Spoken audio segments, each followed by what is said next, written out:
What's up, everybody? Welcome to another episode of After Credits. I am the skinny host. I am Liam. We got the man who's never has a plan, Daniel, right here, and we just saw a somewhat early screening of The Big Sick. I don't know who the director is, but it's starring Kumail Nanjiani, I think this is how you pronounce it. You know, all of your white liberal friends are telling you to listen to a stand-up. I wasn't actually looking forward to this film that much, because I thought it looked really generic, and then I saw it and it pretty much was.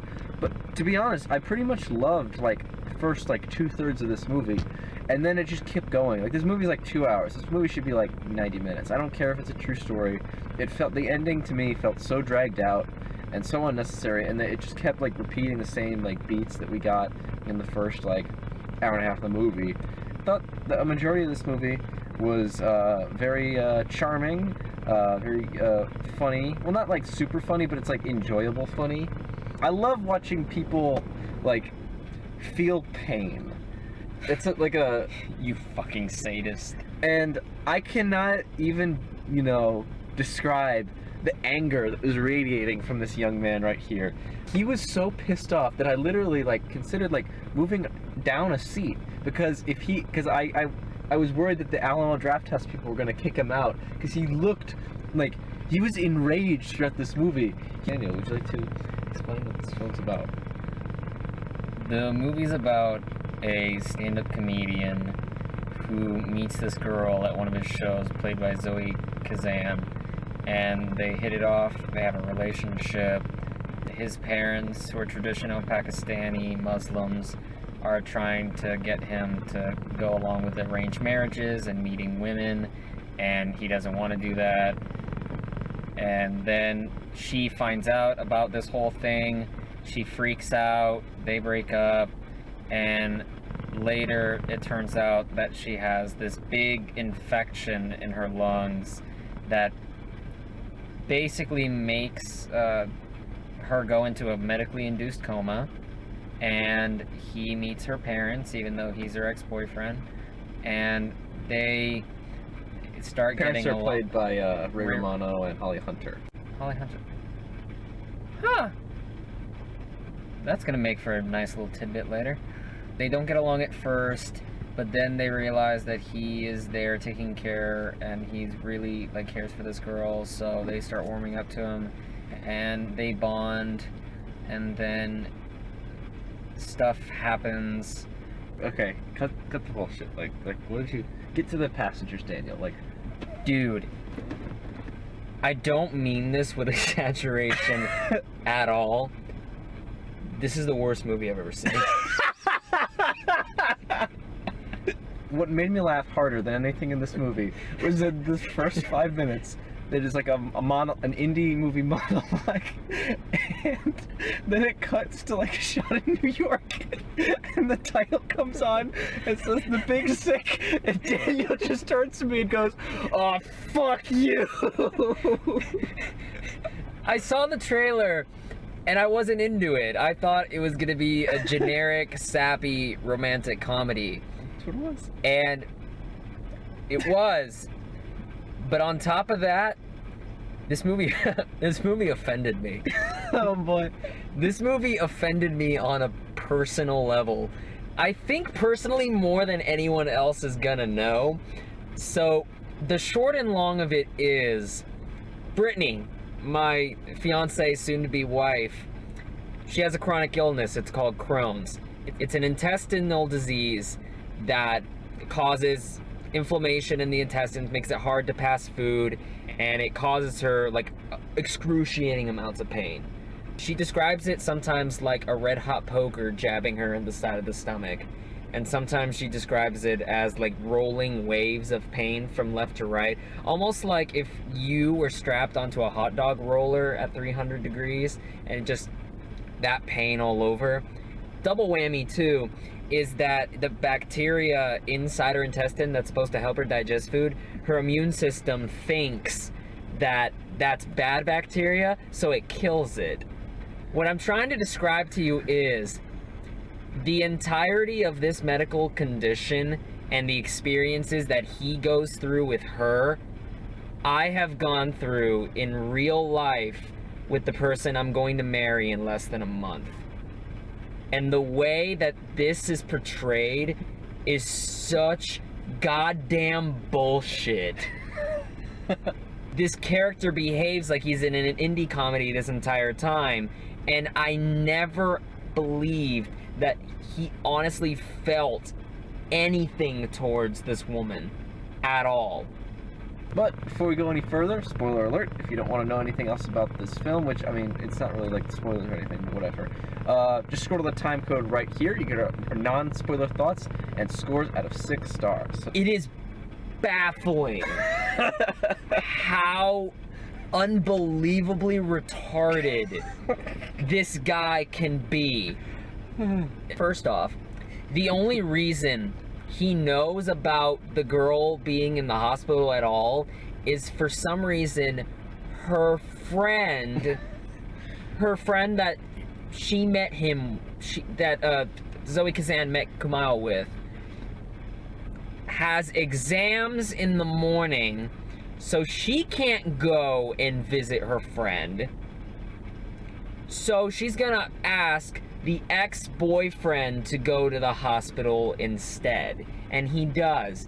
And within maybe, I don't know, 5 minutes, they tell him that she has such a severe lung infection that they need to put her in a medically induced coma and ask him to lie about their marital status. They want him to say that he's her husband so they can legally put her in a medical coma. Let's take medical inaccuracies aside. This is a movie where his ex-girlfriend is in a coma and goes through debilitating illness. She doesn't die, because you know these movies don't die. She gets up, does physical therapy, and the entire movie is about him. It's about how fucking his family deals with him loving a white girl. And how his fucking comedy career goes with Bo Burnham and the cunt. I'm not even gonna dignify her with a fucking name because her character is fucking terrible. It's about him! This fucking vanity ego project based on his real life, his real wife, all centers around him! Fuck him! How fucking dare you take this woman's poor illness and make it about you, you fucking cocksucker! Go to hell! I have a question for you. I could tell from the moment it started that this movie wasn't for you. But when did it transition from, like, this movie, I don't like this movie, to Mike Pence-esque rage that you're feeling right now? The first frame of this movie, when he goes into a monologue about how he's from Pakistan, and the entire movie is gonna be about, look at me, I'm a minority. Yeah. That just kind of set me onto, oh, this is a quirky indie comedy about being a minority, and all the jokes are about him being Pakistani. Obvious jokes that we've seen in a long time, and I legitimately thought that indie comedy was past this, but apparently it's not. We go into him meeting the girl with the meet cute, and it just evolves into your romantic comedy sap, and that kind of sunk me a little lower. And then we get to her in the hospital, and that was me just being confused at the way it was going down. I was like, they're simplifying this way too much, and there's absolutely no reason for him to be there other than the fact that this is a fucking movie. So it sunk me further and further until, this isn't even the ragiest I got. He was in the hospital, he calls her parents on the phone, he goes, "Hi, Mrs. Gardner, it's Kumail, and before you know, Emily's fine. She's just, you know, in City View Hospital in Chicago, and they put her in a medically induced coma." They put that in as a comedic beat. I have never in my... What human acts like this? Who fucking talks to their lover's parents like that? Look, I understand truly, I do, not giving off how you're feeling, really, and trying to play it off with humor. But when shit is serious, it's serious. They had to medically induce her in a coma because of a lung infection. You play that line straight, because that's how it's supposed to be. It's a straight moment. But this movie takes moments like that and throws it into comedy that just doesn't fucking work. And if you're gonna work, go all out dark. I'm talking like have her cough up a lung, have her go into some weird like cartoonish version of this shit. But this movie made this guy look like a complete fucking asshole. And then it kind of devolves even further whenever her parents show up at the hospital, and they're right, he really has no reason to be there. But he's like, all right, cool, like peace in the Mid-East, and then walks out. Their daughter might be dying. This guy has absolutely no social skills whatsoever. He's a quirky minority. That's it. He's a quirky minority. Cuts back to him dealing with his parents, who, of course, it's the arranged marriage bullshit. This shit literally has the jazz singer moment. The I have no son moment. This is, again, like Roger Ebert says, it's the idiot plot. It's a plot that happens because everyone in this fucking movie is a moron or a sociopath. He never explains to his parents that the fucking woman that he loves is in a coma. They think he's skimping out because he doesn't want to bring honor to their family. Fuck that! He's so obsessed with waha, boo me, I'm a minority, that the heart of the movie, which should be this romance, is not there. Why do we have to have these contrived fucking romantic comedy plots? Why can't we have just a romance? Why can't we have a movie about this guy loving this girl and having to deal with it as it is? And then finding out that that is apparently based on his real life. Yo, did you not know that going in? No, I didn't. Oh. Seeing that at the very end of the credits. See, whenever in comedy movies you see the real credits start on the right side of the screen and the rest is black, that's a sign that bloopers are coming. It happened in Masterminds. It happens in this. But the twist is it's based off the real life person. I didn't know that you didn't know that this was what it was. Oh. Oh. He and his wife wrote it. Fuck both of you. When you're there, watching your best friend suffer, hearing her just scream because the pain's too much and she's sobbing into your arms, and you have absolutely no fucking idea what to do. All you want to do is tell her everything's okay, and all you want is for a nurse to show up and just take the pain away. When you have absolutely no idea what to do, you don't crack jokes at that point. You know what you fucking do? You stay silent. Because nothing you say, absolutely nothing you say, especially not a stupid fucking joke, is gonna make anything better. You know how this movie treats her medical illness? Like a fucking episode of House. Oh, this infection's in her lung, and now somehow it transferred to her kidney, when it turns out all they needed to do was give her some anti-inflammatory steroids and she's hunky-dory. Why? Because they missed the one crucial piece of information that fucking Kumail gave 45 minutes in. Fuck you! You know what they did get right? Some chronic illnesses you can't get rid of right away with surgery. Because with Crohn's, you can take away the bowel. You can take away the infected part of the bowel, and then they stitch that back up. But you know what happens? The disease is in that person. It's in their DNA. So it spreads to a different part of their digestive tract. It can go in your mouth, it can go in your teeth, it can go in your throat, it can go anywhere in the body. It can be in the stomach too. And if you keep cutting away at that intestine, eventually you're not gonna have anything to stitch back up. So what they gotta do is they gotta put you in a fucking feeding tube.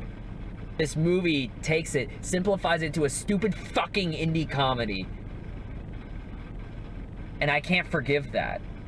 Even if you don't have a partner who's gone through this like I do, the fact that this guy took this topic, this story about his wife who's going through this fucking pain, we barely see how it affects her, honestly. We get that like glimpses at the end. He makes it about himself? Fuck you! Holly Hunter. By the way, the tidbit that I had in, my previous worst movie I've ever seen was 13 with Holly Hunter in it. I've never And I seen think Holly 13. Hunter got an Academy Award nomination for that too. And that movie was about the real lives, the real story behind being a 13-year-old girl. And it was this melodramatic bullshit about a little girl who honestly needed to get some fucking sense slapped into her. I thought it was okay. I obviously don't have the personal experiences to back this up. I just thought it was a, whatever date movie. Thought some of the comedy was okay. It's not a laugh out loud, funny sort of movie. And this movie's not really like, I don't think I laughed out loud once, except for when I was laughing at you. Whenever we go to screens like this, it's mostly like older people and they laugh at fucking everything. This happened when I saw Hail Caesar and everything. I was genuinely invested in the characters. We talked about earlier this year with United Kingdom. That was a movie I fucking hated because I had no idea why these characters fell in love. Like, I genuinely had no idea why they would want to spend time with each other. And I didn't have that problem with this movie. I'll say Zoe Kazan is the best part. She, made it less miserable to sit through. She's a good actress. She's a really, really good actress. I haven't seen her in anything else. Neither have I. But she's a really good actress, I wish she were in a better movie.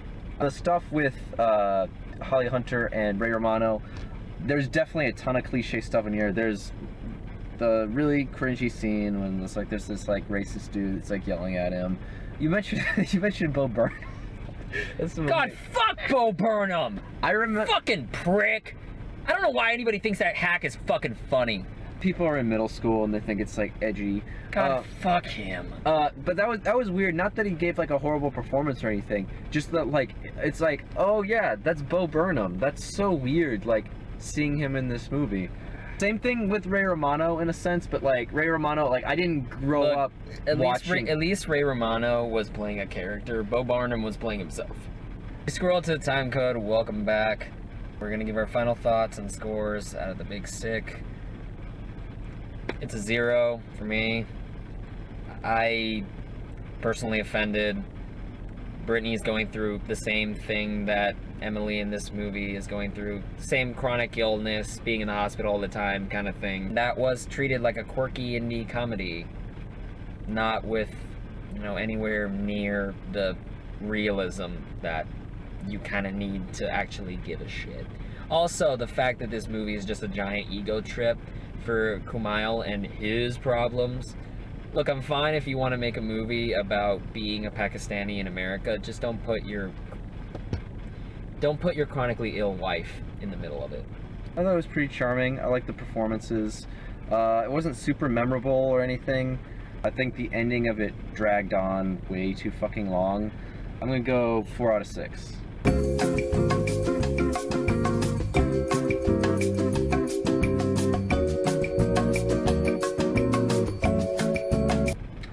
So 2 out of 6. HK consensus 2 out of 6.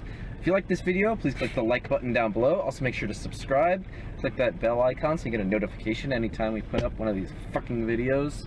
We got Facebook, Twitter, and Instagram. Also make sure to follow our friend Noah. He is the Cinema Geek on Instagram. You can check all of his reviews out there. We're gonna have the fucking Transformers the last fucking night. The new, I don't even know. I'm literally lost. Jeremy Johns called it a bus fire monster dump, and I think that's I'm honestly so like done with these movies. Like, I gave up after the second one, so I'm not going to see this. Thank you very much for bearing with this video. Sorry, this doesn't happen often. Just, gotta get the ragies out. Okay. Thank you all for watching. Take care. Good night. See you later.